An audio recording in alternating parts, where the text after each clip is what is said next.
ఏం జరగబోతా ఉన్నా ఇప్పుడు బండి సంజయ్ విచారణకు వస్తా ఉన్నారు. ఏం జరగబోతా ఉంది?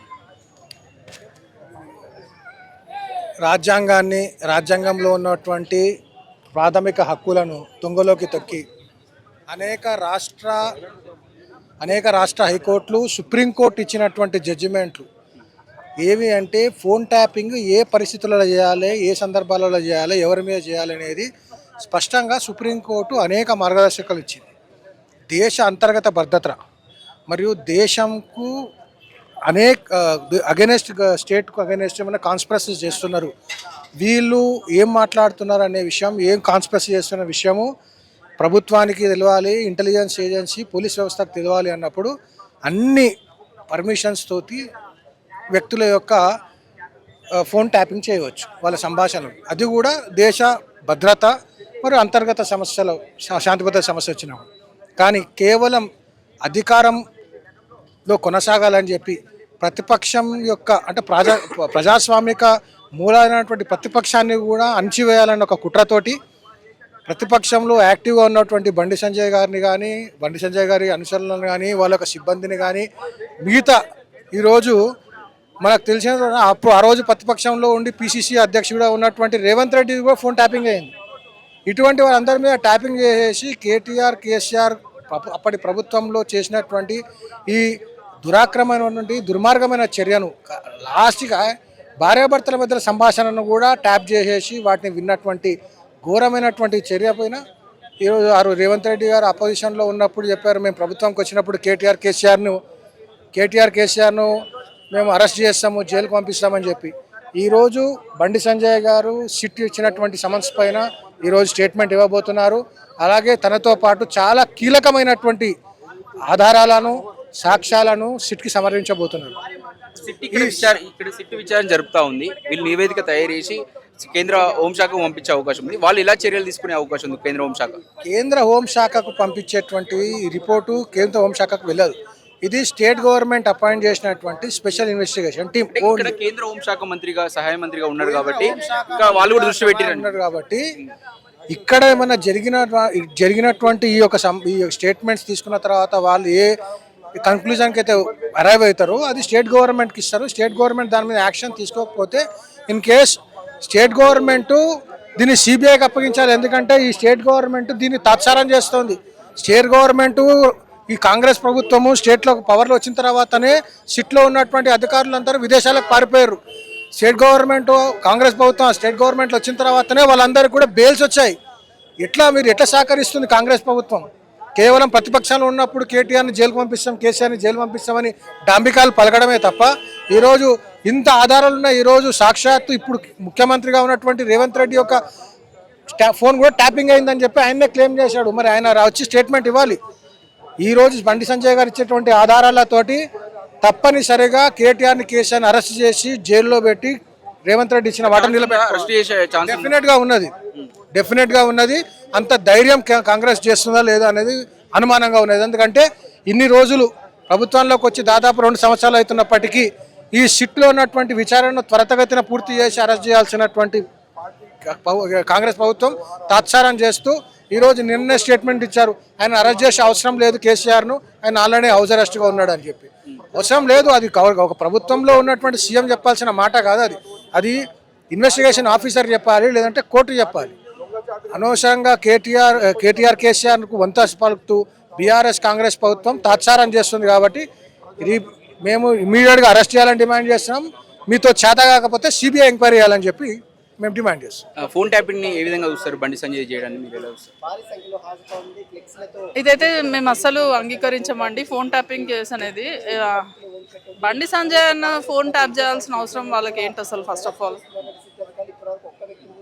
అంటే పాదయాత్ర ఇప్పుడు మెయిన్గా ఆయన ఎవరితో మాట్లాడుతూ ఉండు, కేంద్ర పెద్దలతో ఎవరితో మాట్లాడుతూ ఉండు, కార్యకర్తలు ఎవరు వస్తూ ఉన్నారు, నాయకులు ఎవరు కలుస్తూ ఉన్నారు.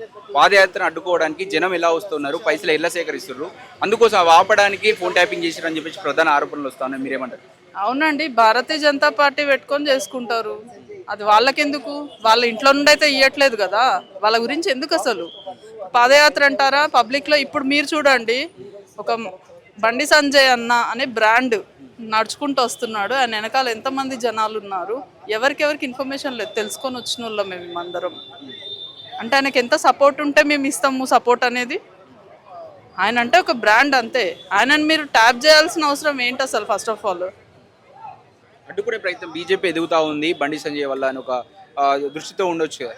ఎగ్జాక్ట్లీ, ఆయన ఎదుగుతున్నాడని అందరు ఏడిసి అట్లా చేస్తున్నారు.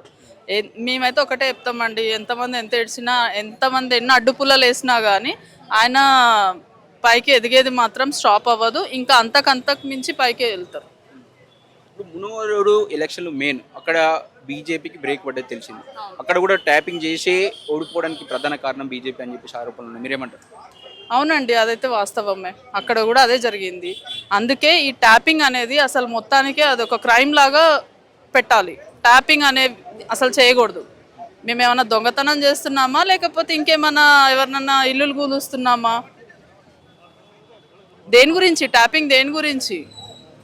మేము కూడా అదే అడుగుతున్నాము. అసలు ఆయన ఎందుకు ట్యాప్ చేస్తున్నాడో. ఇప్పుడు మంచిగా మూసుకొని ఫామ్ హౌస్లో అనుకోకుండా ఇవన్నీ ఎందుకు? ఆల్రెడీ మేము ఆయన ఓటమి ఏంటి అనేది మా భారతీయ జనతా పార్టీ చూపించింది. ఇంకా ఏం కావాలంట? ఇంకా డౌన్కి ఇంకా ఎట్లా డ్రాగ్ చేస్తాము? మొత్తం తీసి ఫామ్ హౌస్ కూడా అమ్మేసి బయటికి ఎలా కొట్టేసేయాలి ఆయనని? ఇంకా ఆ దృష్టి కూడా తెచ్చుకుంటాడు ఆయన. అది కూడా వస్తుంది ఆయనకు, ఆ పరిస్థితి కూడా వస్తుంది. ఫోన్ ట్యాపింగ్ వల్లనే బీజేపీ తెలంగాణలో అధికారం రాకుండా ఒక అడ్డుగా ఫోన్ ట్యాపింగ్ వాడుకుంటారు అనుకోవచ్చా?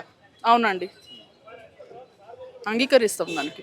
ఫోన్ ట్యాపింగ్ వల్లనే మీ పార్టీ అధికారం లేకపోయింది. అనట్లేదు, అది కాదు.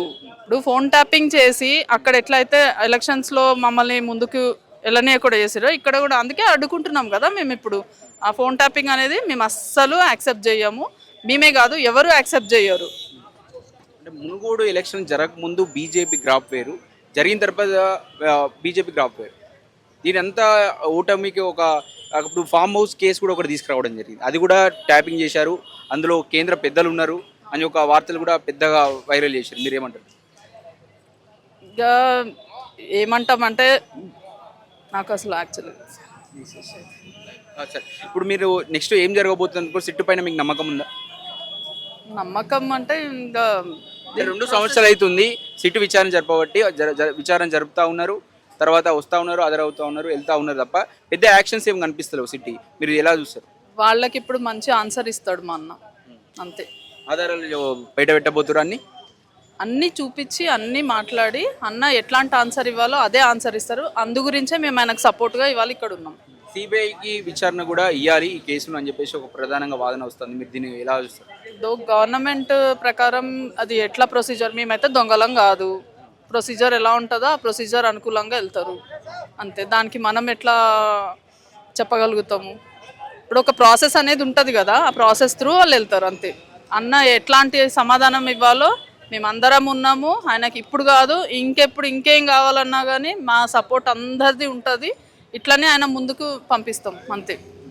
నేను ఇప్పుడు బండి సంజయ్ హోంశాఖ సహాయ మంత్రిగా ఉంది కాబట్టి కేంద్ర హోంశాఖ కూడా దీని మీద దృష్టి సారించింది.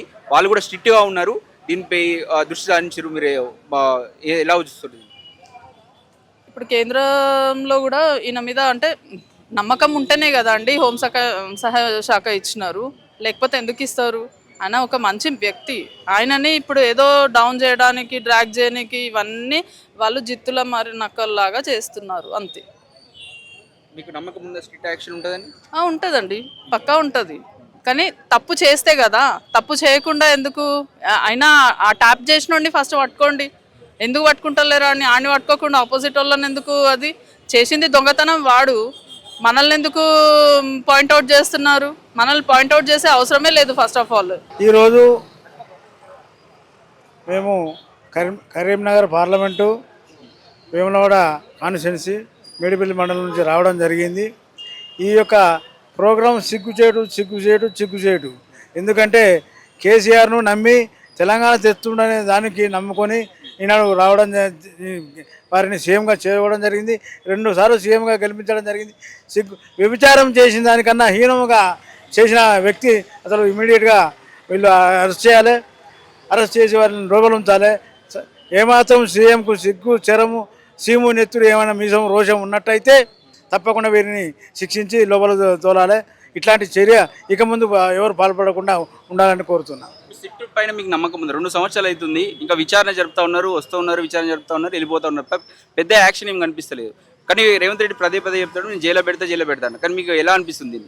దీని మీద అనిపిస్తుందంటే అధికారులు అలసత్వం నీరసత్వం వహిస్తున్నారు. అధికారులు ఇప్పటికైనా ముందుకు వచ్చి తప్పకుండా సీరియస్గా ఉండాలి కదా, ఇది అంతే చిన్న ఇష్యూ కాదు కదా ఫోన్ ట్యాపింగ్ అనేది. అదే ప్రభుత్వం చాలా చిత్తశుద్ధి ఉండాలి. ఉండి చేసినట్టయితే ఇమీడియట్గా ఎవరు తప్పులు చేసిండ్రు, ఎవరైనా దొంగలు దొరుకుతారు, దొరికిన తర్వాత ఇమీడియట్గా పంపాలి. అలా ఈయనకి ఏమైనా భాగస్వామ్యం ఉందా అది కూడా ఆయన తేల్చాలి. ముఖ్యమంత్రి గారు ఎందుకు నాన్స్తున్నారో దాన్ని తేల్చాల్సిన బాధ్యత ఆయన పైన ఉంటుంది, ప్రభుత్వాని పైన ఉంటుంది.